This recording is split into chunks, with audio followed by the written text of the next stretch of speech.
Bienvenue dans cette nouvelle formation de la Startup Academy. Une formation qui est orientée vers le domaine principalement industriel. C'est la raison pour laquelle nous avons décidé d'appeler cette formation 6 semaines d'initiation à l'industrie.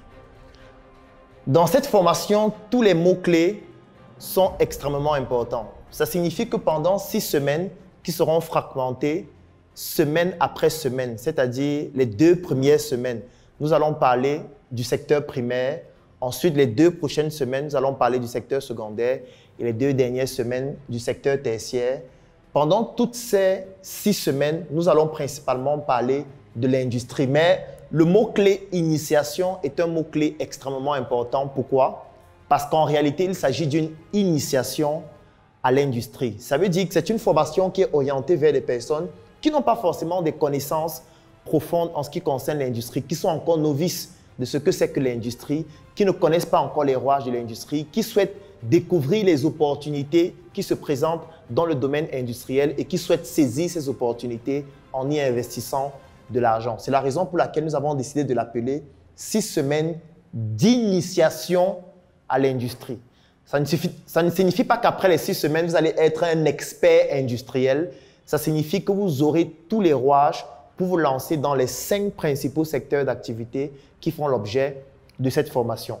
Dans ce module 0, je vais vous présenter globalement la formation, comment est-ce qu'elle sera constituée, quels sont les modules que nous allons aborder et surtout, comment est-ce que vous devez capitaliser au maximum sur cette formation lorsque vous la suivez en ligne ou alors qu'importe le canal par lequel vous êtes en train de nous suivre. Pendant 6 semaines, nous allons donc aborder 5 industries. La première industrie, c'est l'industrie du bois. La deuxième industrie, c'est l'industrie cosmétique.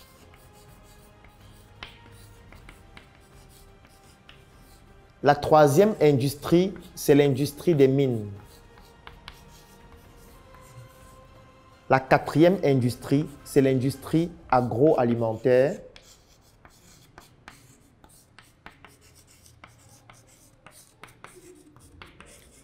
Et la 5e industrie, c'est l'industrie textile. Voici les 5 industries qui vont faire l'objet de ces 6 semaines de formation. C'est-à-dire qu'il y aura 6 semaines de formation dans l'industrie du bois, 6 semaines de formation dans l'industrie cosmétique, 6 semaines de formation dans l'industrie des mines, 6 semaines de formation dans l'industrie agroalimentaire et 6 semaines de formation dans l'industrie textile. Pour ces différentes industries, nous avons ce que nous avons appelé des entreprises d'application. Qu'est-ce que ça signifie? Ça signifie que la Startup Academy a débuté ses activités le 2 février 2016. Et voilà déjà 5 ans que nous nous sommes lancés en entrepreneuriat au Cameroun et nous avons mis sur pied des entreprises industrielles. Et en réalité, pendant ces 6 semaines d'initiation à l'industrie, nous allons partager avec vous notre expérience industrielle à travers nos propres entreprises et l'entreprise de nos membres que nous avons eu à implémenter au Cameroun et qui proposent des produits qui sont destinés au marché camerounais, au marché africain et même au marché mondial pour certains de ces produits. En ce qui concerne l'industrie du bois, nous aurons 3 entreprises qui vont faire l'objet des entreprises d'application. Nous aurons l'entreprise Séchoua-Cam,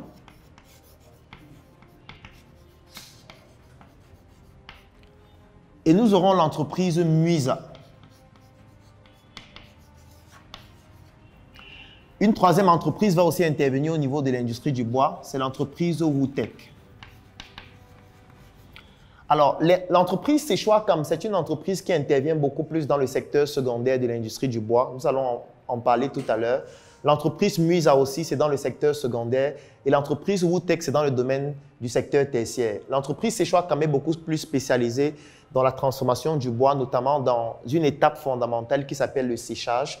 L'entreprise Muisa, c'est une entreprise qui est spécialisée dans la fabrication des packaging pour des produits cosmétiques et des produits agroalimentaires à partir du bois. Et l'entreprise Wootech, c'est une entreprise qui distribue des produits de finition dans le domaine de l'industrie du bois. Alors voilà donc les 3 entreprises d'application du secteur de l'industrie du bois. Ça signifie qu'à chaque fois que nous allons faire des phases pratiques de l'industrie du bois, nous allons prendre pour expérience l'entreprise Séchoir-Cam, l'entreprise Musa et l'entreprise Wootech. Ça veut dire, lorsque nous allons descendre sur le terrain, nous allons aller dans ces entreprises afin que vous puissiez découvrir de manière palpable et de manière pratique ce qui s'y fait.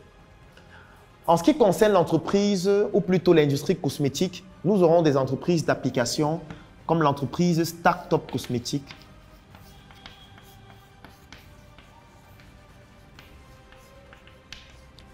l'entreprise The Queen.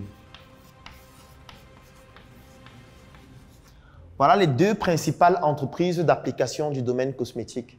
L'entreprise Startup Cosmétique qui en réalité touche à deux segments de marché. Le premier segment de marché, c'est celui de la formation, parce qu'il existe aussi des industries de la formation. Et nous allons le voir parce que nous avons commencé dans cette entreprise avec des formations afin de pouvoir donner des compétences pratiques et opérationnelles à un certain nombre de personnes, seuil, pour nous permettre de passer à l'étape suivante, qui est dans la fabrication des produits cosmétiques et la distribution de ces produits. Donc, toutes les phases pratiques de l'industrie cosmétique vont se faire avec, pour entreprise d'application, l'entreprise Startup Cosmétique. Et une deuxième entreprise d'application, c'est l'entreprise The Queen qui s'intéresse à un segment de marché particulier de la cosmétique qui s'appelle le secteur du capillaire. Donc, voilà les deux entreprises d'application de l'industrie cosmétique. En ce qui concerne l'industrie des mines, nous aurons deux entreprises d'application. La première entreprise, c'est l'entreprise Startup Color.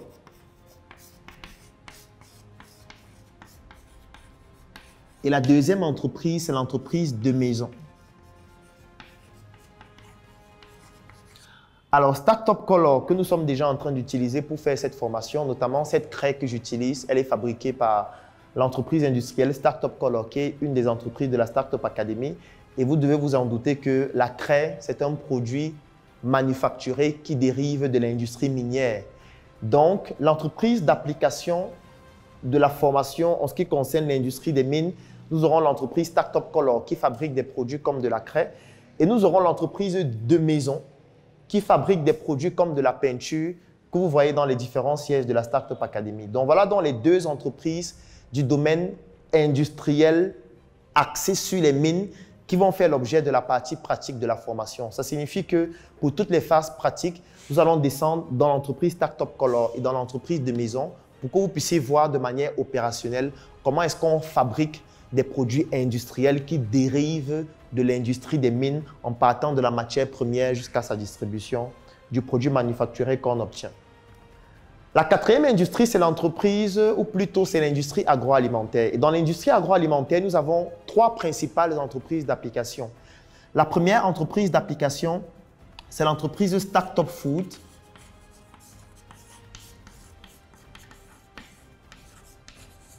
La deuxième entreprise d'application, c'est l'entreprise Tanti,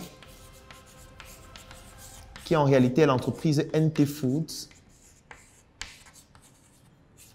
Et la troisième entreprise d'application, c'est l'entreprise Otam. Otam Joyce and Pastry.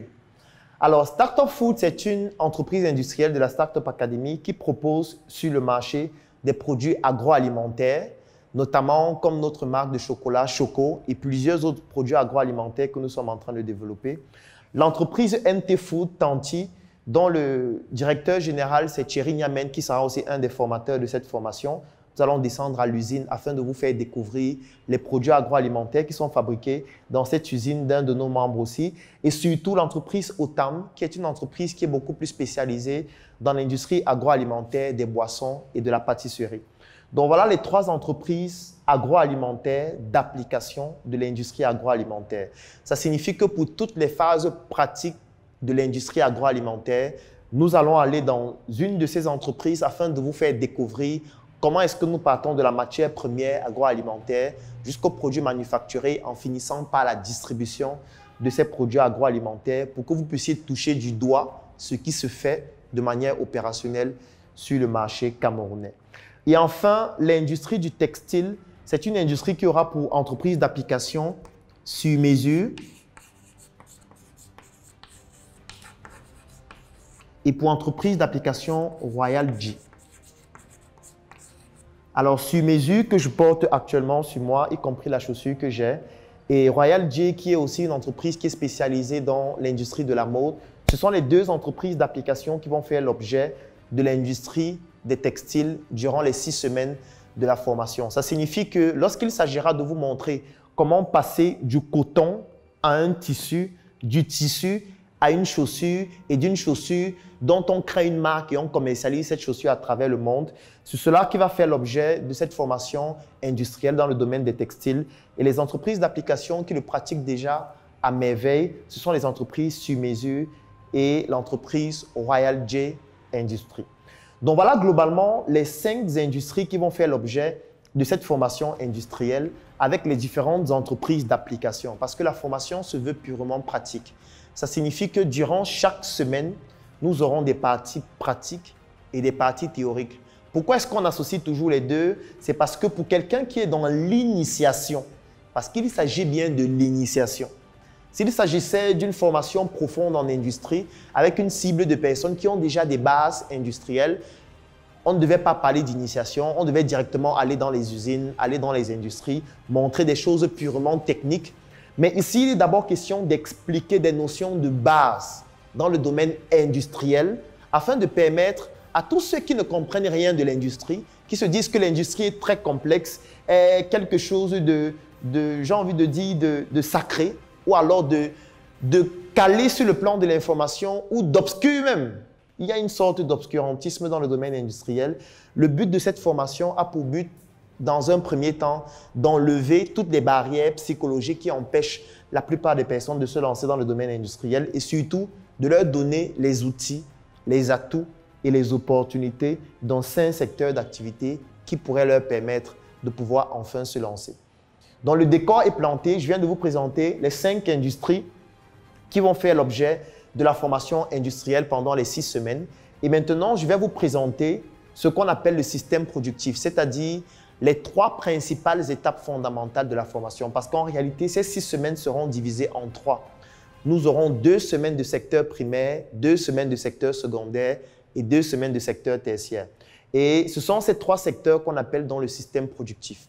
Donc, je m'en vais donc vous expliquer ce que c'est que le système productif afin que vous puissiez comprendre de quoi sera constitué ces 3 principales catégories du système productif en fonction des différents secteurs d'activité industrielle que nous allons voir durant toute la formation. Donc, à tout à l'heure pour comprendre ce que c'est que le système productif.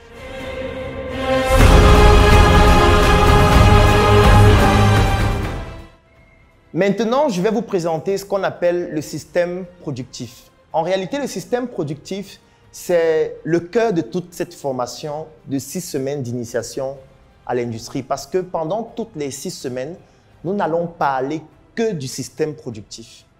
Et pour quelqu'un qui veut être initié à l'industrie, il est fondamental de comprendre ce que c'est que le système productif. Alors, c'est quoi le système productif? Le système productif, c'est un ensemble de 3 éléments que nous allons voir tout de suite.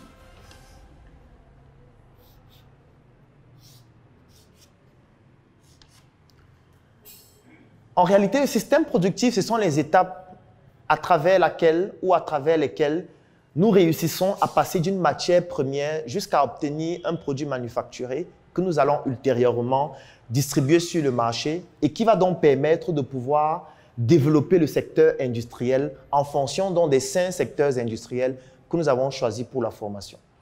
Le système productif donc comporte 3 secteurs principalement. Nous avons ce qu'on appelle le secteur primaire.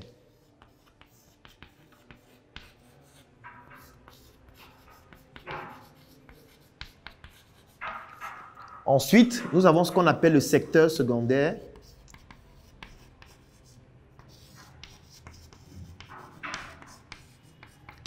Et enfin, nous avons le secteur tertiaire.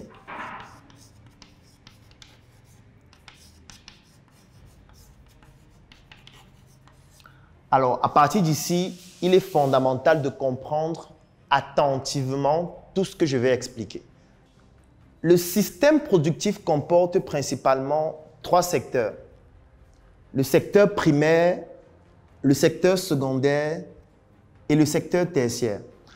En réalité, toute la formation sera axée sur ces notions exclusivement. Qu'importe l'industrie que vous avez choisie, nous n'allons parler que de ces 3 secteurs et du système productif parce qu'en réalité, il s'agit de la base, ou plutôt des bases de l'industrie. Et lorsqu'on parle d'initiation à l'industrie, c'est de ça qu'il s'agit. Donc, vous ne pouvez pas parler d'industrie si vous ne savez pas ce que c'est que le système productif et si vous ne savez pas ce que c'est que le secteur primaire, le secteur secondaire et le secteur tertiaire. Parce qu'en réalité, lorsque vous vous lancez dans le domaine industriel, vous n'êtes pas obligé de tout faire. Vous n'êtes pas obligé de vous lancer dans tous les domaines à la fois. Lorsqu'on parle de l'industrie du bois, il y a l'industrie du bois dans le secteur primaire, l'industrie du bois dans le secteur secondaire et l'industrie du bois dans le secteur tertiaire. C'est à vous de choisir quelle est l'opportunité ou quelles sont les opportunités les plus pertinentes pour vous. Donc, ce n'est pas pertinent de tout faire à la fois. Sauf que vous allez vous retrouver en train de tout faire si vous n'avez pas ces bases d'initiation à l'industrie que nous sommes en train de voir dans ce module 0. Dans ce module 0 a pour objectif de vous donner les bases indispensables pour ne pas vous retrouver dans tous les secteurs industriels et perdre votre argent parce qu'en réalité, ce n'est pas efficace ce que vous êtes en train de faire. Je vais commencer donc par expliquer le secteur primaire. Alors, le secteur primaire, c'est quoi? Le secteur primaire, c'est principalement la matière première.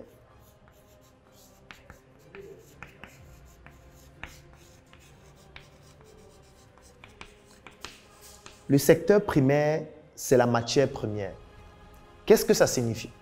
Ça signifie que dans le secteur primaire, l'objectif qu'on a, c'est d'obtenir la matière première qu'on va exploiter dans les autres secteurs.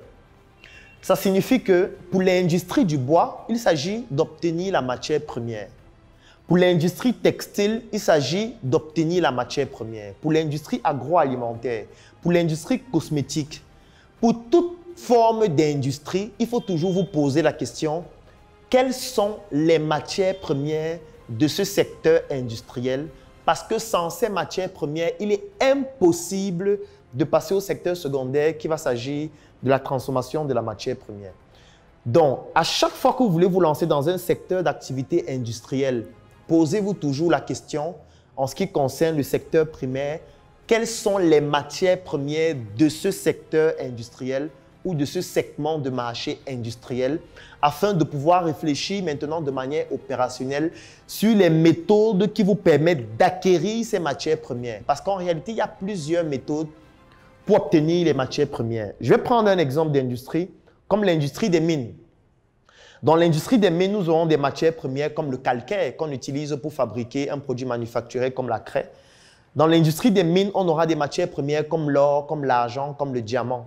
Dans l'industrie agroalimentaire, on aura des matières premières comme le maïs, comme les arachides, comme par exemple qu'importe le produit agroalimentaire que vous consommez au quotidien, le haricot par exemple. Dans l'industrie du bois, on aura comme matière première des billes de bois. Dans la plupart des pays africains, notamment d'Afrique subsaharienne, vous allez souvent voir des camions qui transportent des grosses billes de bois. En réalité, c'est une matière première qu'on va transformer et qu'on va exploiter dans le secteur secondaire pour obtenir un produit manufacturé que plus tard on pourra distribuer dans le secteur tertiaire. Donc, qu'importe l'industrie dans laquelle vous voulez vous lancer, posez-vous toujours la question, la matière première, c'est quoi et comment est-ce qu'on fait pour l'obtenir? Pour l'obtenir, ça peut être de l'agriculture dans le cadre de l'industrie agroalimentaire. Pour l'obtenir, ça peut être par exemple les mines, les exploitations minières qui peuvent se faire de manière artisanale ou de manière industrielle. Pour l'obtenir, ça peut être la chasse, ça peut être la pêche. On peut pêcher pour obtenir un poisson qui va devenir la matière première pour fabriquer un produit manufacturé comme une sardine ou alors comme des boîtes de conserve de sardines. Donc, il est extrêmement important de comprendre comment est-ce qu'on fait pour obtenir la matière première. Ça peut être qu'on achète juste cette matière première à un autre pays ou à un producteur. Je prends peut-être un exemple d'un pays comme la Corée du Sud, qui est très petit en superficie et qui ne peut par exemple pas produire des quantités importantes comme le cacao et qui est obligé d'acheter cette matière première à un autre producteur qui est par exemple un pays comme la Côte d'Ivoire, qui est le premier producteur mondial de cacao, afin d'utiliser cette matière première pour l'exploiter et transformer cette matière première dans le secteur secondaire et obtenir un produit manufacturé comme le chocolat ou alors même un produit cosmétique. Donc, la matière première est la base de l'industrie.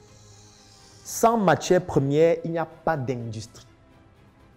sans matière première, il est impossible d'avoir une industrie. Bien évidemment, il existe des industries de services. Et ça, nous allons le voir à la fin, notamment dans le secteur tertiaire. Parce qu'en réalité, dans chacun des secteurs d'activité du système productif, il y a une phase artisanale et une phase industrielle. Parce que lorsqu'on parle de matière première, on peut obtenir la matière première de manière artisanale et on peut obtenir la matière première de manière industrielle.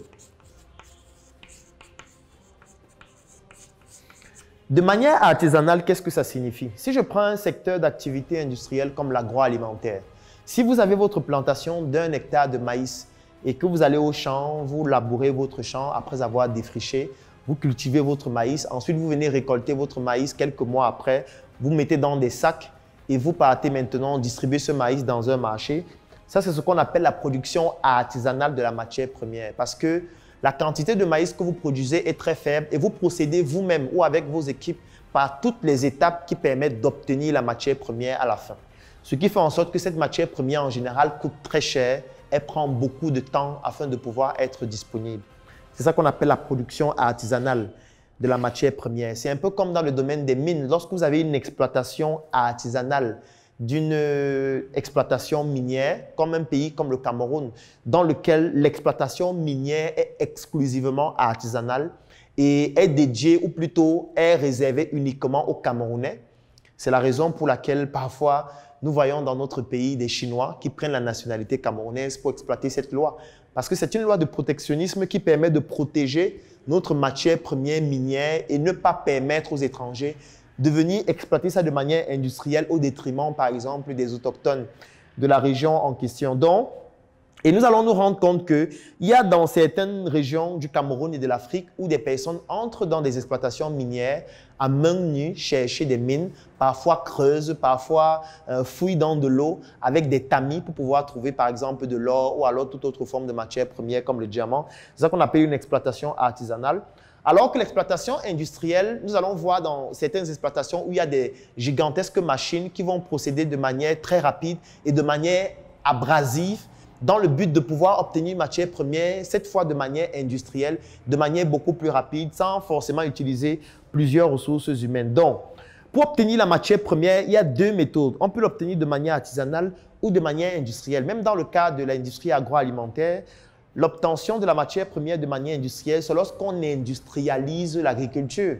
Ça veut dire que lorsqu'on a une plantation où on utilise des tracteurs, une plantation où on arrose par exemple avec des drones, une plantation où on va utiliser même de l'arrosage automatique avec des capteurs qui sont placés dans la plantation, une production où on va utiliser même parfois des algorithmes d'intelligence artificielle qui permettent de récolter. Comme au Japon, il y a des robots qui récoltent des raisins dans des plantations.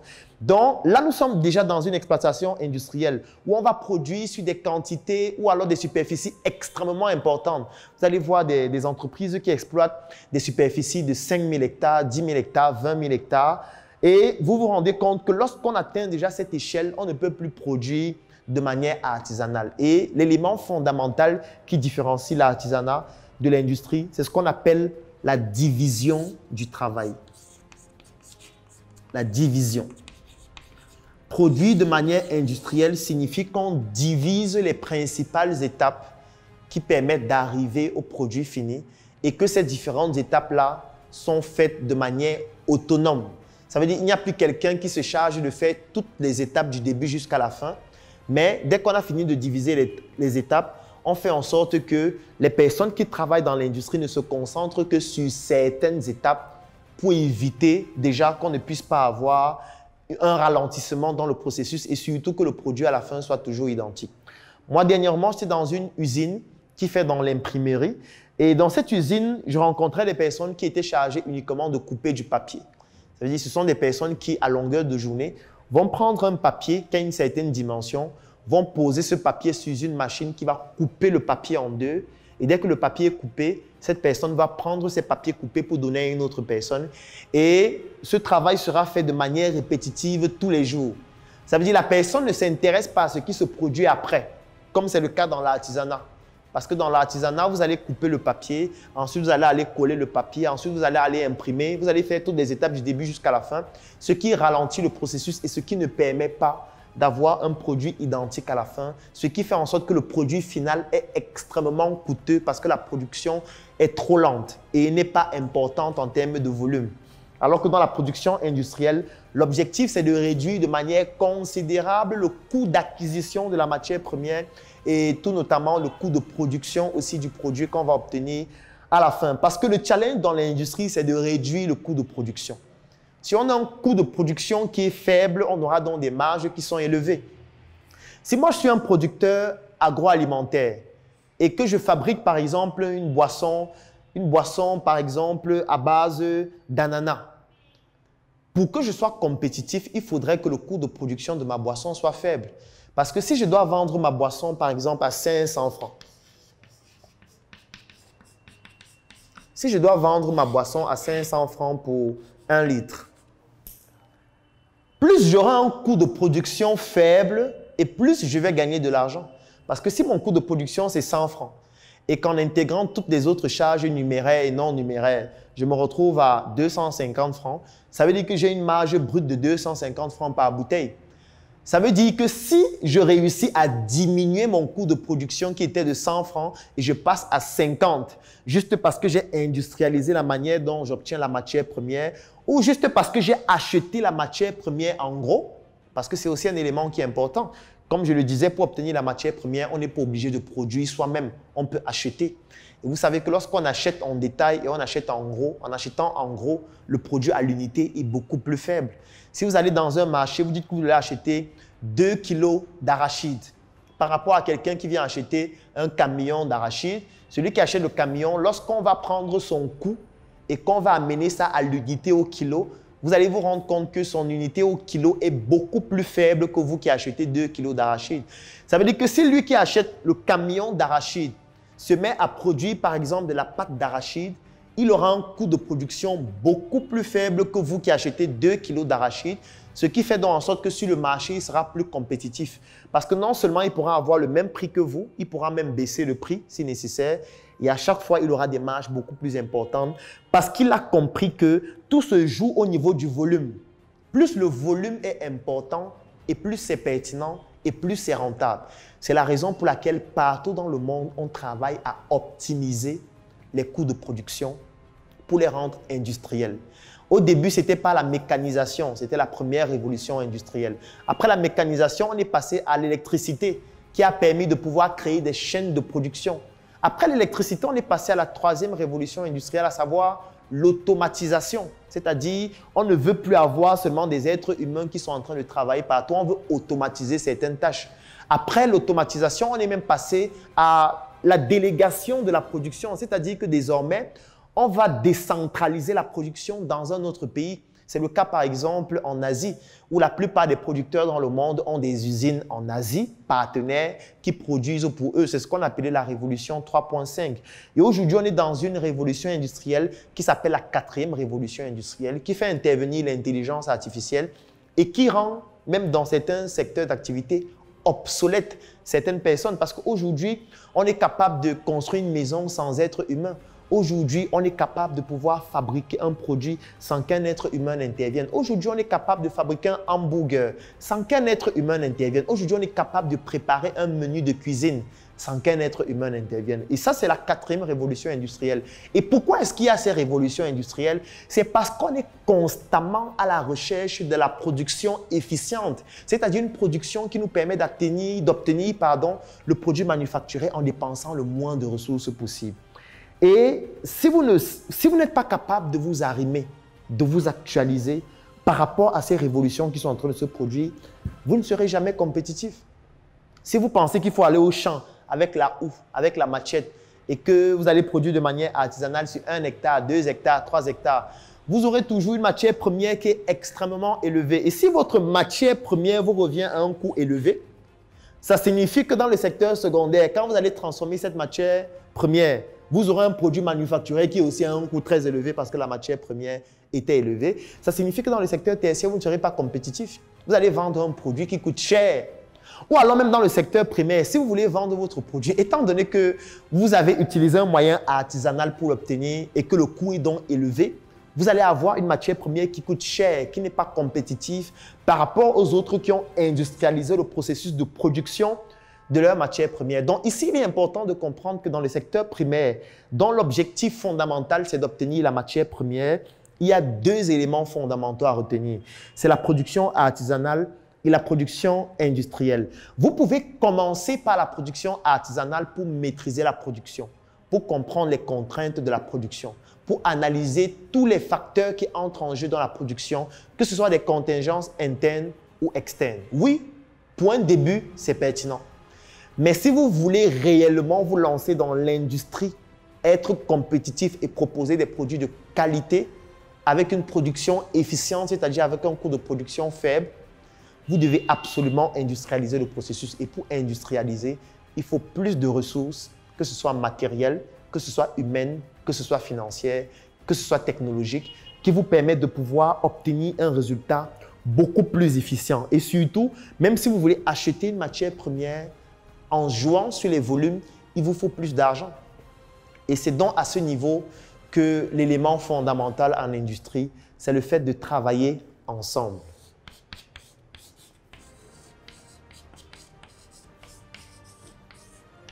Travailler ensemble, c'est la clé de l'industrie. Vous ne pouvez pas bâtir une industrie forte et compétitive si vous travaillez seul.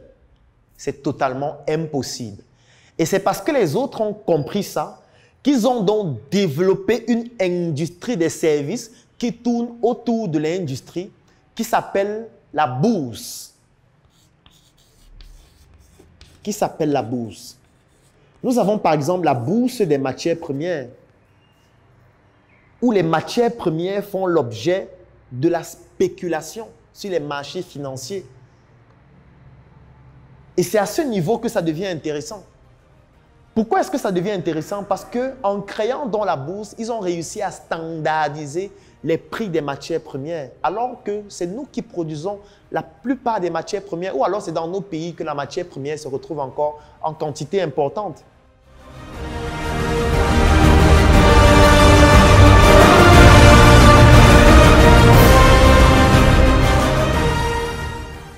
Aujourd'hui, nous produisons une matière première dont nous ne contrôlons même pas les coûts. Vous allez voir des entreprises comme Apple, comme Samsung, comme Microsoft, comme Google, qui sont cotées en bourse.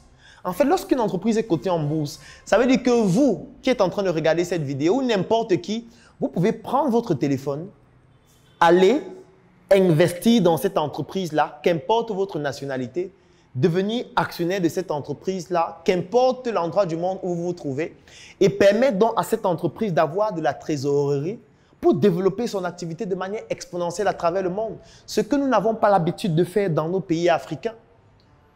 Dans nos pays africains, nous nous disons que nous allons faire l'industrie avec l'épargne. L'industrie ne se fait pas avec son épargne. Vous allez épargner 1 million, 2 millions. Oui, vous allez commencer une industrie artisanale. Je vous ai expliqué les contraintes de l'artisanat, les failles de l'artisanat. L'artisanat, ça peut être intéressant pour commencer, pour comprendre le secteur d'activité. Oui. L'artisanat peut même aussi être intéressant pour cibler le marché du luxe.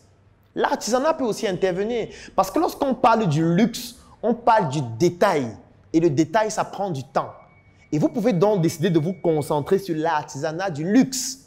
Mais ça demande aussi d'avoir des notions en marketing, d'avoir des notions en neuromarketing, en communication, en influence, en lobbying, pour pouvoir vendre vos produits à un certain coût. Ou même réussir des prouesses comme des entreprises comme Apple, qui ont réussi à faire en sorte que leur produit soit présenté comme un produit de luxe, alors qu'en réalité, il est produit en série de manière industrielle, dans une usine qui s'appelle Foxconn, qui est la plus grande usine du monde et qui est située en Chine, comme je vous parlais de la révolution 3.5 antérieurement. Donc, on peut commencer à produire de manière artisanale pour comprendre le secteur d'activité, pour comprendre exactement les difficultés qu'on rencontre dans le domaine ou dans le processus de production.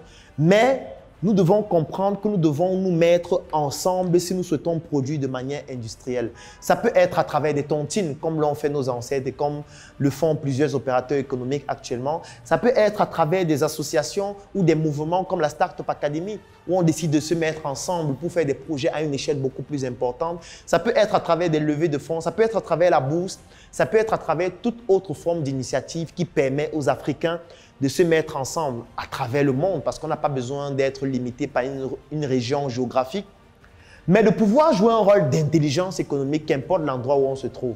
Ça veut dire que les Africains qui sont aux États-Unis doivent pouvoir jouer un rôle d'intelligence économique, doivent pouvoir analyser ce qui se fait aux États-Unis, doivent pouvoir comprendre comment faire pour tropicaliser ces connaissances, ces savoir-faire et ces savoirs savants-là que nous pouvons exploiter dans nos usines et dans nos industries en Afrique. Aujourd'hui, nous devons être capables de le faire en nous mettant ensemble, parce que l'industrie ne se fait pas seule. Il n'y a aucune industrie qui se fait seule. D'ailleurs, la preuve, c'est qu'il n'y a aucune industrie dans le monde qui produit elle-même tous les produits qui entrent dans la fabrication de ces produits manufacturés. Il n'y a aucune industrie automobile dans le monde qui fabrique elle-même toutes les pièces de sa voiture. Il n'y a aucune industrie technologique dans le monde qui fabrique elle-même toutes les pièces de son téléphone, toutes les pièces de ses appareils photo, etc. Non. Aujourd'hui, c'est ensemble qu'on peut faire quelque chose de puissant. Lorsque je vois un téléphone comme iPhone, avec un écran qui est fabriqué par l'industrie Samsung, avec des appareils, capteurs d'appareils photo qui sont fabriqués par Sony, et au final, le téléphone s'appelle iPhone, qui est vendu par une entreprise américaine. Voilà autant d'entreprises qui se mettent ensemble en prenant leurs matières premières au Congo pour fabriquer un téléphone. Comment est-ce que vous pensez que vous pouvez réussir à faire ce type de prouesse en étant seul? Encore que c'est une entreprise qui est cotée en bourse. Ça veut dire qu'il y a des Russes qui sont actionnaires, des Chinois qui sont actionnaires, des Japonais qui sont actionnaires, des Français qui sont actionnaires, des millions de personnes à travers le monde qui se mettent ensemble pour mettre leurs moyens financiers, leurs moyens logistiques, leurs moyens matériels, leurs ressources lobbying et surtout leurs moyens en termes de ressources personnelles, en termes de ressources humaines, en termes de ressources intellectuelles pour que l'usine se développe. Comment vous allez réussir à faire ça seul?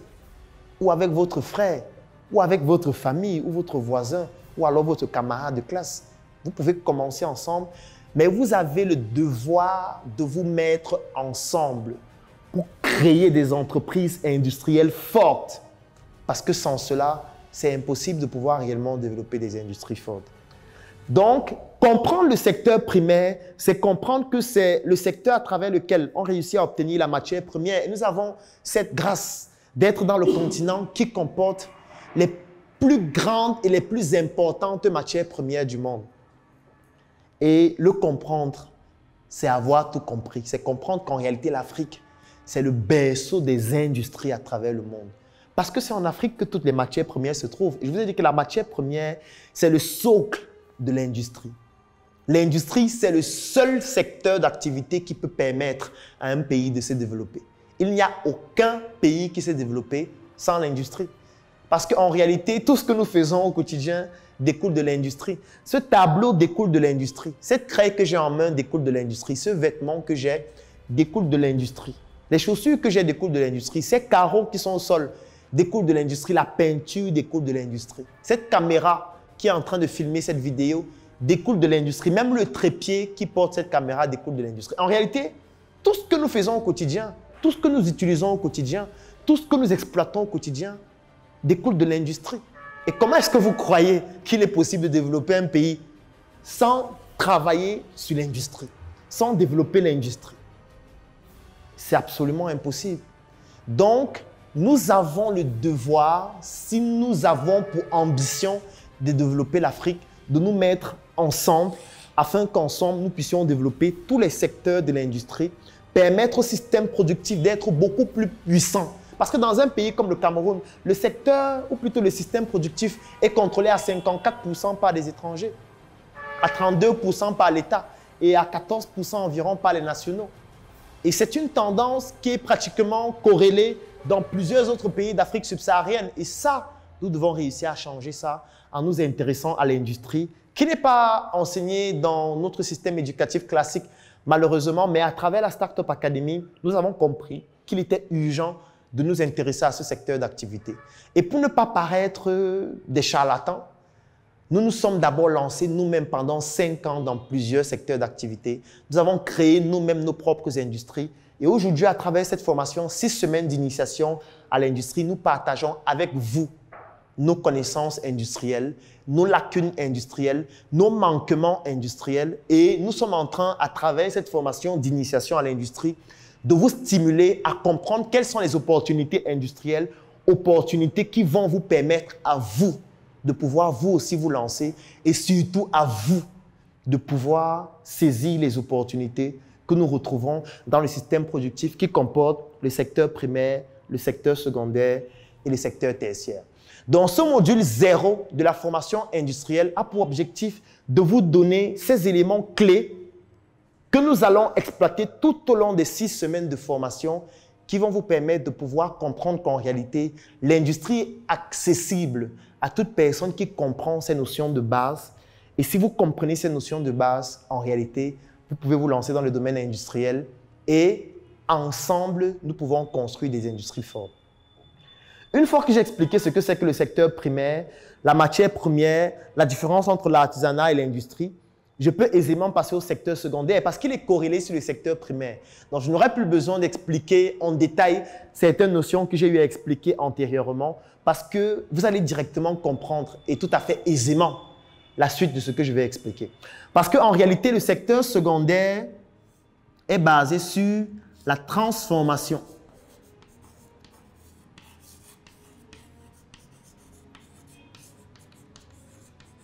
La transformation. Ça veut dire que dans le secteur primaire, on a obtenu la matière première. Matière première qui va passer donc au secteur secondaire pour être transformée. Donc, chaque fois qu'on transforme, on est dans le secteur secondaire. Parce que c'est dans le secteur secondaire qu'on récupère la matière première, qui peut être une matière première de l'agro, dans le domaine agroalimentaire, qui peut être une matière première dans le domaine des mines, qui peut être une matière première dans le domaine des cosmétiques, qui peut être une matière première dans le domaine du textile comme le coton, qui peut être une matière première dans n'importe quel autre secteur d'activité industrielle qu'on va donc exploiter pour la transformer dans le secteur secondaire. Alors, la transformation dans le secteur secondaire répond aussi aux mêmes normes que celles du secteur primaire avec la matière première, c'est-à-dire qu'il y a 2 formes de transformation. Il y a la transformation artisanale que je vais abréger A. Il y a la transformation industrielle que je vais abréger I. Et c'est dans le domaine secondaire qu'on parle donc d'industrie. L'industrie.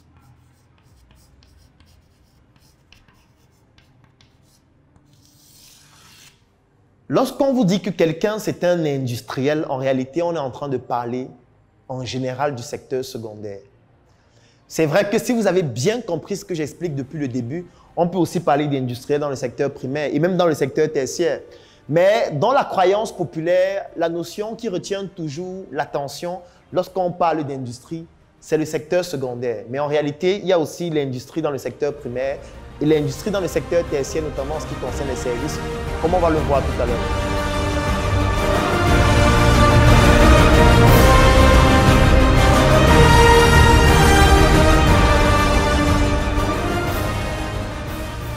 Prenons un exemple de transformation artisanale. Nous sommes dans la capitale du Cameroun, Yaoundé, et à Yaoundé, il y a un marché qui s'appelle le marché de Mvokmbi. C'est un marché dans lequel on vend en général des vivres fraîches. Vous allez dans ce marché, vous décidez d'acheter de l'ananas, par exemple 10 kilos d'ananas. Quand vous achetez donc l'ananas, vous rentrez à la maison, vous avez un robot mixeur ou un autre appareil similaire, et vous écrasez cet ananas, bien évidemment, après l'avoir pelé. Quand vous écrasez l'ananas, le jus que vous obtenez, vous essayez de le conditionner afin de pouvoir le distribuer après avoir pratiqué, par exemple, une conservation biologique. Et surtout, le tourteau que vous obtenez, vous le transformez en confiture. Vous obtenez quelques bouteilles d'ananas après votre pasteurisation qui vous a permis de stériliser le produit pour quelques mois. Et vous obtenez votre confiture et vous commencez à vendre votre produit. Les gens sont intéressés par vos produits. Vous décidez d'aller continuellement acheter de l'ananas pour continuer à produire dans votre maison afin d'obtenir toujours votre jus et votre confiture. Alors ça, c'est ce qu'on appelle une production artisanale. Le problème avec cette production, c'est que la matière première va vous revenir à un coût trop élevé. Parce que lorsque vous achetez 10 kg d'ananas ou 20 kg ou 30 kg, vous êtes en train d'acheter pratiquement en détail. Et quand vous achetez en détail, le coût à l'unité vous revient toujours à un prix extrêmement élevé. Ça veut dire que vous êtes en train d'obtenir une matière première de manière artisanale, ce qui va faire en sorte que dans la transformation, vous allez obtenir aussi de manière artisanale un produit manufacturé qui est le jus ou la confiture qui a un coût trop élevé. Parce que le coût de production sera trop élevé parce que la matière première, qui est déjà une charge incompressible, est trop élevée. Ça fait donc en sorte que vous allez vendre votre jus sur le marché à un prix qui sera forcément beaucoup plus élevé par rapport à quelqu'un qui transforme de manière industrielle. Parce que si on prend une autre personne qui lui aussi fait des jus d'ananas, mais lui, il n'achète pas 10 kg d'ananas, il achète 2 conteneurs de 40 pieds d'ananas.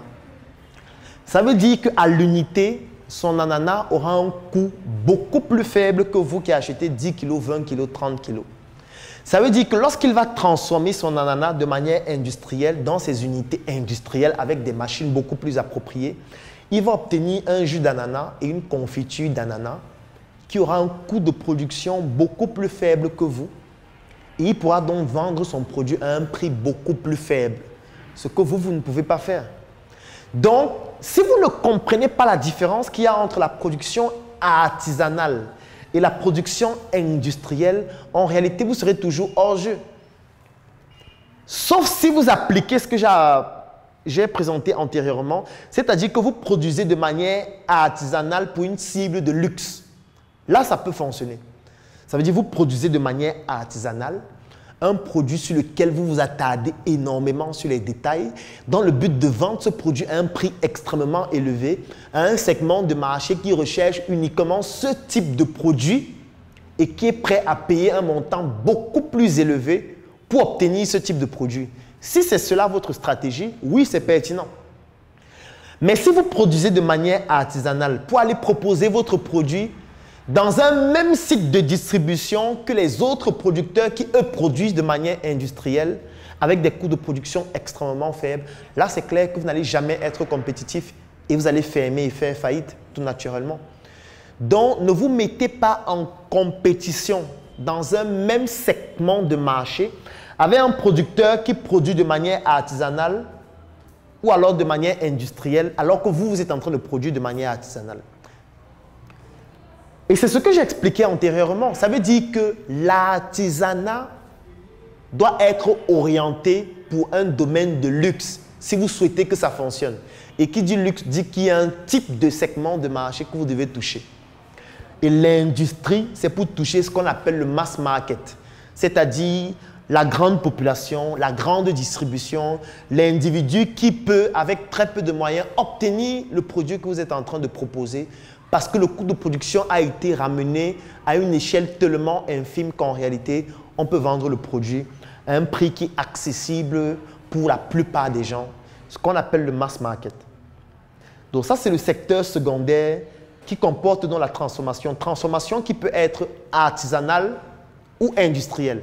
Donc quand vous voulez vous lancer dans l'industrie, qu'il s'agisse du secteur primaire ou du secteur secondaire, posez-vous toujours la question, je souhaite faire quel type d'industrie? Une industrie artisanale ou une industrie industrielle? Et là, la typologie, elle est extrêmement importante parce qu'il y a une différence fondamentale entre les deux procédés qui ne vont pas permettre de toucher le même type de segment de marché. Nous allons bien expliquer les segments de marché pendant les 2 dernières semaines de la formation qui seront consacrées à la distribution, le secteur tertiaire, le marketing, la communication. Et c'est pendant ces formations sur le marketing, la vente, la communication que nous allons expliquer ce que c'est que les segments de marché. Parce que ça ne servira à rien de comprendre ce que c'est que l'industrie, de fabriquer un produit manufacturé excellent si au final, vous n'êtes pas capable de vendre ce produit. Parce que si vous ne vendez pas, vous n'avez pas de trésorerie. Si vous n'avez pas de trésorerie, vous ne pouvez pas alimenter votre industrie, vous ne pouvez pas couvrir vos charges, vous êtes amené à fermer. Donc, l'industrie comporte cet élément stratégique qui s'appelle le secteur secondaire, qui est le deuxième segment du système productif qui se concentre sur la transformation.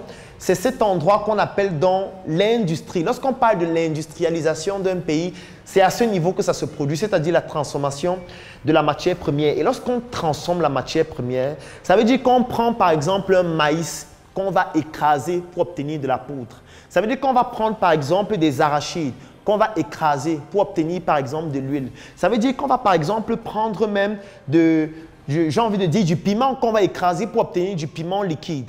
Et ce processus de transformation qui permet de passer d'une matière première à un produit manufacturé donne donc une nouvelle valeur au produit.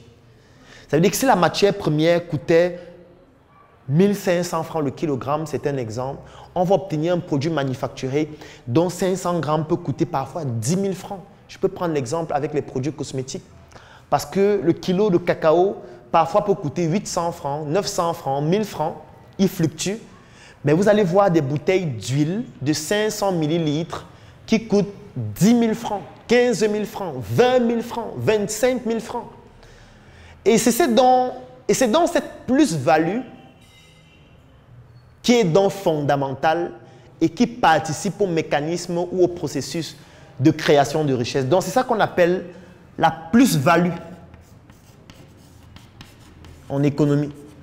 Donc chaque fois que vous allez entendre parler de la plus-value, ça veut dire qu'on est parti d'une matière première, on a transformé cette matière première, on a obtenu un nouveau produit qui peut être un produit transformé ou un produit secondaire. C'est quoi un produit transformé ou un produit secondaire? C'est par exemple lorsqu'on quitte de la matière première cacao en fève pour obtenir le beurre de cacao qui est donc un produit transformé ou un produit secondaire qui dérive d'une matière première primaire. Et vous voyez que le beurre de cacao coûte plus cher que les fèves de cacao. Le beurre de cacao qu'on va utiliser pour le transformer à nouveau et obtenir ce qu'on appelle un produit manufacturé, comme par exemple un lait de toilette Start-up cosmétique qui va coûter 10 000 francs pour 500 millilitres. Et vous voyez que le produit manufacturé, le lait de toilette, coûte plus cher que le beurre de cacao, qui lui coûtait plus cher que le cacao fève. Et c'est ce processus donc qu'on appelle donc le processus de création de richesse. Création de richesse. La création de richesse passe forcément par la transformation. Transformation qui permet d'associer la plus-value à une matière première.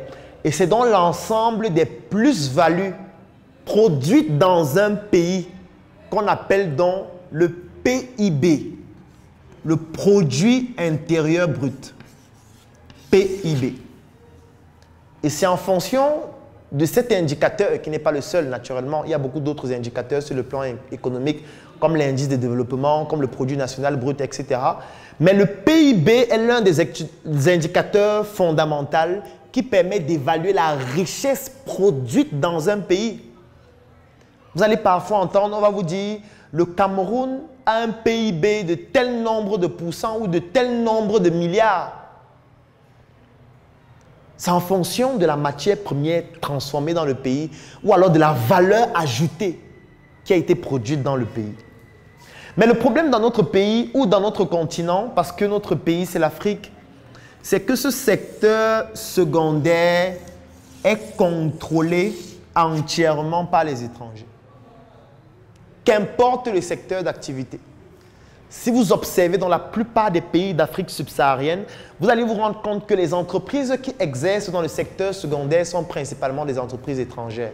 Ou alors sont des entreprises implantées en Afrique, mais dont le capital appartient aux étrangers. Parce que quand vous voyez une entreprise, vous devez toujours savoir qu'il y a 3 entités qui contrôlent une entreprise. Il y a les actionnaires, il y a les gestionnaires et il y a les salariés. Donc, vous pouvez avoir une entreprise qui est implantée au Cameroun, qui transforme bien évidemment une matière première au Cameroun jusqu'à obtenir un produit manufacturé. Mais ça ne signifie pas que cette plus-value qui est générée et qui crée cette richesse appartient aux Camerounais. Non, ça appartient à ceux qui ont le capital de cette entreprise. Et si ceux qui ont le capital de cette entreprise sont des Libanais, sont des Américains, sont des Chinois, ça veut dire que vous ne pouvez pas bénéficier entièrement de cette valeur ajoutée qui, en général, par des mécanismes d'extradition de capitaux, se retrouvent ailleurs, se retrouvent dans leur propre pays pour permettre de développer leur propre pays. Qui sont donc ces capitaines d'industrie qui vont contribuer à développer notre pays, l'Afrique, en commençant par notre quartier, le Cameroun, ou notre quartier, la Côte d'Ivoire, ou notre quartier, le Burkina Faso, ou tous les autres quartiers qui font partie du puzzle africain? À travers la formation 6 semaines d'initiation à l'industrie, nous avons pour objectif de vous donner les canaux, les stratégies, les moyens intellectuels, stratégiques, méthodologiques nécessaires pour que vous puissiez vous lancer dans ces différents secteurs d'activité du système productif stratégique pour permettre de contribuer au développement d'un pays. Et enfin, la dernière étape du système productif, c'est le secteur tertiaire. Le secteur tertiaire, c'est quoi? C'est la distribution.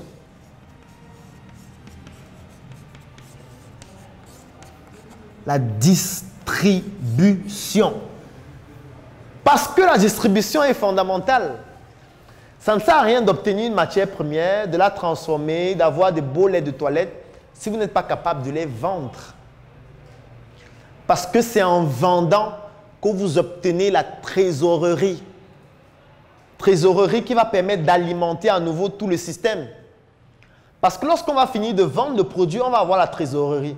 La trésorerie va permettre à nouveau d'acheter la matière première. Matière première qu'on va transformer. Même pour transformer ici, il y a des ressources humaines qu'il faut payer. Il y a de la logistique qui intervient qu'il faut payer. Il faut acheter l'outil de production comme les machines. Et ça demande de l'argent. Ou alors ça demande de travailler avec les industries qui se retrouvent dans le secteur tertiaire, comme l'industrie de l'assurance, comme l'industrie de la banque, comme l'industrie de la distribution, comme l'industrie du marketing, comme l'industrie de la communication. Parce que là, maintenant, nous avons des services qui tournent autour de la distribution qui permettent de pouvoir générer cette trésorerie-là. Et là, nous avons toujours les deux éléments. Nous avons l'artisanat et nous avons l'industrie. Ça veut dire qu'il y a la distribution artisanale et la distribution industrielle. La distribution artisanale, c'est quoi par exemple? C'est cette même dame qui a eu à acheter ses ananas, qui transforme ses ananas pour obtenir du jus d'ananas et de la confiture, et qui, pour distribuer ses produits, se met à se balader en route en disant jus d'ananas, confiture, ou alors qui va créer une page sur un réseau social comme Dicalo et va commencer à poster en disant achetez mes jus d'ananas, voilà mon numéro de téléphone, appelez-moi pour acheter mon jus d'ananas. Ou qui alors tout simplement va se placer dans un point de distribution fixe avec ses jus d'ananas dans une glacière et commencer à dire jus d'ananas à vendre. Ça, c'est ce qu'on appelle la distribution artisanale. Mais la question que je vais vous poser, si vous distribuez de cette façon et vous voulez faire un chiffre d'affaires en milliards par mois, c'est impossible. Vous ne pouvez pas générer un chiffre d'affaires aussi important en distribuant de manière artisanale. Ça veut dire que même dans la distribution, nous devons penser industrie de distribution. L'industrie de distribution, c'est par exemple des enceintes de distribution, comme plusieurs que nous avons en Afrique, qui en général même toujours sont occidentales. Ou alors même des plateformes en ligne de distribution, comme des plateformes comme Amazon, qui permettent de distribuer de manière industrielle. Parce que ce n'est qu'en distribuant de manière industrielle qu'en réalité, on peut gagner beaucoup plus d'argent et plus de trésorerie. Et maintenant, pour distribuer de manière industrielle, il faudrait bien que beaucoup d'autres industries interviennent. Il y a donc l'industrie de la logistique, parce que vous ne pouvez pas distribuer de manière industrielle s'il n'y a pas de logistique. C'est pour ça qu'une entreprise comme Amazon, qui travaille régulièrement à optimiser sa distribution, aujourd'hui utilise des drones pour distribuer des produits pour que l'être humain n'intervienne plus, parce que les coûts sont beaucoup plus faibles. Distribuer signifie qu'il faut travailler sur l'industrie de la logistique. Donc, si vous travaillez sur l'industrie de la logistique pour faciliter la distribution des produits manufacturés ou des matières premières, mais en réalité, vous êtes toujours dans l'industrie, parce que l'industrie de la logistique fait toujours partie de l'industrie. L'industrie de la banque fait partie de l'industrie parce que celui qui est en train de faire la matière première ici, il a besoin des capitaux. Celui qui est en train de faire la transformation a besoin des capitaux. Celui qui veut distribuer ses produits a besoin des capitaux. Donc l'industrie de la banque va intervenir. Celui qui est en train de produire ses matières premières dans son champ, il a besoin d'être assuré parce qu'un jour, il peut venir dans sa plantation et puis il y a des insectes qui ont ravagé toute sa plantation. Donc l'industrie de l'assurance intervient aussi dans l'industrie. Donc c'est aussi une industrie. Industrie ne veut pas seulement dire qu'on prend le cacao, on transforme en lait, on vend. Non, il y a l'industrie des services qui tourne autour de tout le système productif, comme l'industrie de la logistique, comme l'industrie de la banque, comme l'industrie de l'assurance, comme l'industrie du marketing. Parce que oui, vous avez transformé la distribution de manière industrielle. Vous avez des grandes enceintes industrielles. Vous avez des plateformes en ligne qui permettent aux clients de venir voir un ensemble de produits qui sont distribués. Mais comment est-ce que vous faites pour que le client achète votre produit et pas celui des autres? Là, le marketing doit intervenir. Là, la vente doit intervenir. Là, la communication doit intervenir. Là, la manipulation doit intervenir aussi. Donc, il y a l'industrie de la communication, l'industrie du marketing, l'industrie de la vente qui intervient aussi. Il y a les ressources humaines qui travaillent parce que dans cette plantation, il y a des ouvriers. Dans ces usines, il y a des ouvriers et surtout dans la distribution, il y a des ouvriers. Et si ces ouvriers tombent malades, mais vous ne pouvez plus continuer de travailler. Donc il y a l'industrie de la santé qui intervient aussi. Parce que vous ne pouvez pas travailler avec des gens malades. Donc vous devez vous intéresser à la santé de ceux qui doivent travailler dans ce processus. Vous devez vous intéresser à ce que ces personnes puissent vivre longtemps. Vous devez vous intéresser à l'indice, ou plutôt à l'espérance de vie de ces personnes. Et pour ça, vous devez pouvoir travailler sur le système de santé. Vous devez travailler sur le système éducatif qui est aussi une industrie qui intervient. Pourquoi? Parce que dans votre plantation, vous devez avoir des ressources humaines qui savent cultiver le cacao, qui savent cultiver le café, qui savent cultiver le coton. Et là, il faut une école qui les forme. Il faudrait que dans l'industrie du secteur secondaire, il y ait une école qui forme les ingénieurs, qui ont la compétence pour transformer le beurre de cacao en lait de toilette, par exemple, ou en chocolat. Il faut qu'il y ait des personnes qui ont les compétences dans les ressources humaines pour gérer les ressources humaines de ces industries. Parce que ce qu'il faut savoir, c'est que l'industrie, c'est le domaine d'activité, ou alors le secteur d'activité industrielle qui emploie le plus de personnes. Dans le secteur tertiaire, vous devez avoir un système éducatif qui forme les personnes à pouvoir travailler dans le système tertiaire ou plutôt dans le secteur tertiaire, que ce soit dans la comptabilité, que ce soit dans la gestion des ressources humaines, que ce soit dans le marketing, que ce soit dans tous les secteurs stratégiques de l'entreprise. Donc, il faut un système éducatif qui s'adapte à l'évolution que nous voulons impulser dans notre pays à travers l'industrie. On ne peut pas avoir un système éducatif qui a été conçu par les Occidentaux, qui dérive et qui découle de la colonisation. Et on veut se développer avec un système éducatif qui ne correspond pas à ces exigences industrielles de notre millénaire. Et ça, c'est une aberration. 6 semaines d'initiation à l'industrie, c'est pour vous faire comprendre ces enjeux. En réalité, cette formation est orientée vers tous les novices qui veulent se lancer dans l'industrie, vers tous les entrepreneurs qui veulent migrer dans le secteur industriel, vers les décideurs qui veulent pouvoir adopter des décisions stratégiques pour leur quartier, le Cameroun, leur quartier, le Burkina Faso, leur quartier, le Togo, leur quartier, la Centrafrique et plus globalement pour notre pays, l'Afrique, afin de pouvoir définir des politiques industrielles qui permettent de contribuer efficacement au développement. Et pour ça, il faut tout penser. Ça ne s'improvise pas l'industrie. Le développement ne s'improvise pas.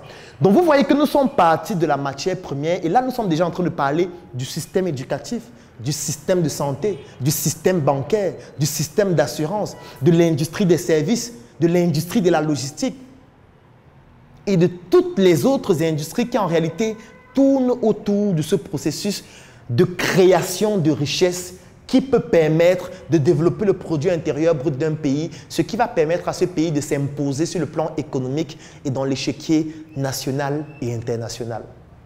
En réalité, voilà les bases de l'industrie.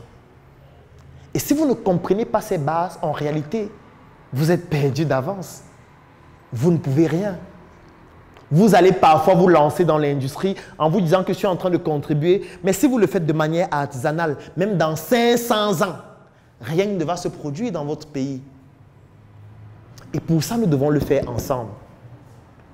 Et c'est pour ça que nous créons aussi la formation 6 semaines d'initiation à l'industrie. Parce que nous avons besoin de beaucoup plus d'Africains qui comprennent ces enjeux et qui ont envie qu'on se mette ensemble pour bâtir ces industries fortes, comme nous avons commencé à le faire avec les industries de la Startup Academy que je vous ai présentée au début. C'est de ça qu'il s'agit. Dans ce module 0 de la formation a pour objectif de vous faire comprendre ces bases indispensables de l'industrie. Ces bases sont lesquelles il est impossible pour vous de penser développement d'un pays. Il est impossible pour vous de penser développement de vous-même en tant qu'individu.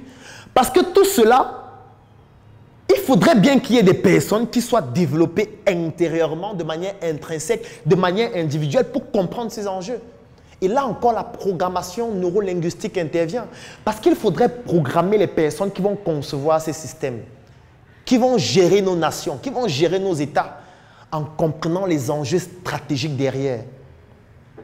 Vous comprenez que si vous avez déjà pu bâtir une industrie dans le secteur primaire, dans le secteur secondaire, dans le secteur tertiaire, et que vous êtes en train de bâtir une industrie forte, et que vous êtes en train de vous développer, vous comprenez naturellement que les autres ne seront pas fiers de vous.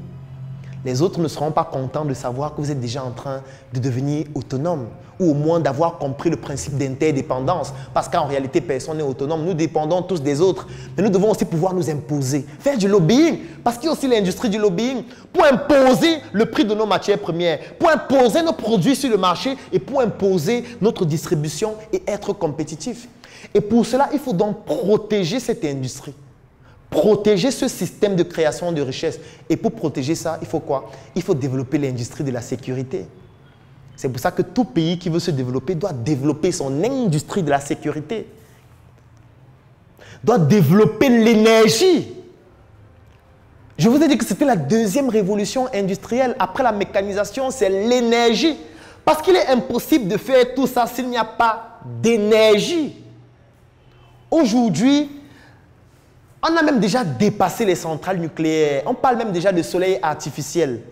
Parce qu'on veut pouvoir produire une énergie illimitée qui va permettre de pouvoir continuer le processus d'expansion et de croissance exponentielle dans le domaine industriel. Parce que ce n'est pas possible sans énergie. C'est pour ça que tous les pays courent à l'énergie. Donc vous voyez qu'en réalité, le développement d'un pays part de l'industrie qui permet de développer tous les autres secteurs stratégiques jusqu'à la sécurité. Jusqu'à tous les points stratégiques. Parce que si vous ne pensez pas tout ça, si vous n'avez pas les ressources humaines, si vous n'avez pas des personnes qualifiées, si vous n'avez pas les personnes conscientes, qui ont des compétences opérationnelles pour pouvoir implémenter toutes ces stratégies, en réalité, vous allez rester en arrière toute votre vie. L'industrie est donc hyper stratégique. C'est la raison pour laquelle ça ne s'enseigne pas. Cela ne s'enseigne pas à l'école. Parce qu'ils n'ont pas intérêt à ce que nous puissions comprendre tous ces enjeux. Nous, à la Startup Academy, nous avons décidé de prendre nos responsabilités. 5 ans après avoir expérimenté nous-mêmes le domaine industriel de manière opérationnelle sur le terrain. 5 ans après avoir mis nous-mêmes nos propres produits sur le marché. 5 ans après avoir développé un courant de pensée avec plus de 500 000 personnes qui nous suivent aujourd'hui à travers le monde. 5 ans après avoir fait nos propres preuves opérationnelles sur le marché, nous venons de vous proposer la formation 6 semaines d'initiation à l'industrie. Pas parce que nous voulons vous aider, mais parce que nous avons compris que c'est ensemble que nous devons le faire. Et si nous ne prenons pas nos responsabilités pour que vous puissiez être conscients de ces enjeux, pour que nous puissions le faire ensemble, nous allons tous crever en silence. Parce que le plus grand danger de l'Africain, c'est celui d'avoir des compétences sédimentées pendant plusieurs années et de mourir avec toutes ces compétences-là, sans avoir eu le temps de transmettre cela aux autres. Aujourd'hui, c'est notre devoir de transmettre notre expérience aux autres, de transmettre notre expérience aux cadets, de transmettre notre expérience aux aînés, de transmettre notre expérience aux décideurs, de transmettre notre expérience aux entrepreneurs qui forcément n'ont pas toutes ces connaissances ou la même expérience que la nôtre, et surtout susciter l'intérêt et susciter à ce que tous les autres puissent aussi contribuer au développement de notre écosystème en transmettant eux aussi leurs compétences. Parce que si nous ne le faisons pas, ces compétences vont rester obscures et nous allons toujours rester esclaves à jamais. Donc pendant ce module 0 qui s'achève, il était question pour moi de présenter le système productif qui est la base de l'industrie. C'est la raison pour laquelle nous avons décidé d'appeler cette formation 6 semaines d'initiation. Ça, c'est le mot le plus important de cette formation. 6 semaines d'initiation à l'industrie. Parce que si vous ne comprenez pas ces notions fondamentales, élémentaires de l'industrie, vous allez perdre votre argent en investissant, qu'importe le montant que vous investissez. Donc, pendant les 6 semaines qui vont suivre, nous allons entrer en immersion dans l'industrie. Nous allons parler de l'industrie, de tous les tabous qui tournent autour de l'industrie. Nous allons vous montrer de manière opérationnelle ce qui ne s'apprend pas, mais ce qui se vit. Nous allons vous montrer comment ensemble nous pouvons le faire. Parce que nous seuls, nous ne pouvons pas impulser le développement de toute l'Afrique parce que l'Afrique n'a pas besoin de messie. L'Afrique n'a pas besoin de héros. L'Afrique a besoin de personnes conscientes des enjeux qui se mettent ensemble afin qu'ensemble nous puissions bâtir un système aussi puissant et que ce système puisse contribuer à entraîner un raz-de-marée de développement dans tous les quartiers de l'Afrique, en commençant par le Cameroun, la Côte d'Ivoire, le Burkina Faso, le Togo, le Mali, la Centrafrique et tous les pays africains globalement, pour qu'enfin l'Afrique puisse s'imposer comme une valeur sûre et importante sur l'échiquier mondial. Voilà ainsi présenté le module 0 de cette formation, 6 semaines d'initiation à l'industrie. Et durant tous les autres modules, nous allons entrer en profondeur parce que ça, ce n'est qu'une introduction à la formation. Vous devez vous imaginer que ce qui se prépare, ce qui va se voir durant les 6 semaines à venir, seront encore beaucoup plus profonds sur le plan intellectuel. Je suis Claudel Joël Nombissier, ça a été un plaisir pour moi de partager avec vous ce module 0 de la formation 6 semaines d'initiation à l'industrie. Et je vous donne rendez-vous au module 1 où nous allons entrer en profondeur, cette fois dans un secteur d'activité industrielle de cette formation pour vous permettre de capitaliser au maximum sur votre argent qui est en train de dormir à la maison, qui dort dans une institution financière, qui est en train d'enrichir une autre personne, alors qu'en réalité, vous pouvez prendre votre destin en main en investissant dans l'industrie, sauf que pour investir dans un secteur d'activité, vous devez vous former dans ce secteur d'activité, apprendre des notions fondamentales de ce secteur d'activité pour ne pas vous faire arnaquer. Donc rendez-vous au module 1 pour plonger en immersion dans les prochains modules de cette formation. Je vous remercie et à bientôt.